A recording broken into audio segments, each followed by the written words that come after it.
What's going on, everyone?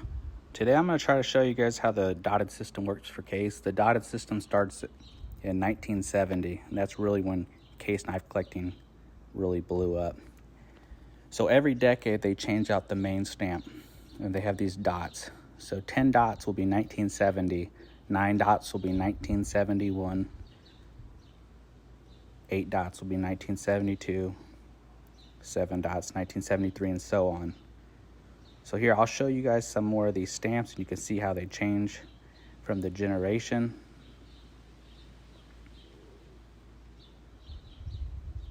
So you'll see 1970 there. So that's 1970 through 79. You'll see another stamp that's 1980 through 1989, 1990 through 1999, and they just change every 10 years. And the only thing that will change is the dots and how many you count. Here, I'll give you an example. We have this hawk bill here.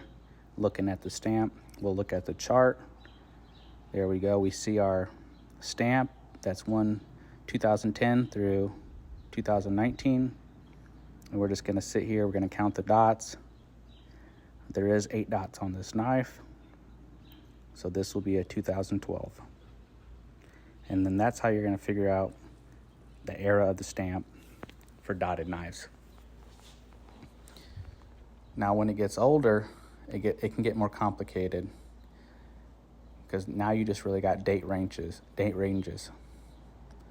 Here's a tested stamp, and according to this chart, this stamp was used from 1932 through 1940.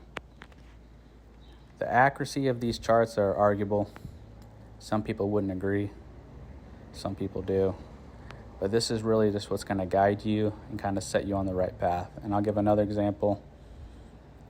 For the vintage knives, this is probably like one of the more common ones, case XX, that's what they call it. You look at the chart, you see it's 1940 through 1964. And here's one more. This is a USA, so it's just case XX USA, no dots. This was the last stamp before dots started. And this is 1965 through 1969. And I'll have one last example. Here's another tested knife. And this stamp, according to the chart, was used from 1920 through 1940. There's other characteristics of the knives that may narrow down the range a little more, but that's a more advanced lesson. Hope you all enjoyed the video. Hope you learned something. Drop a comment. What's your favorite era? What are you after? Thanks.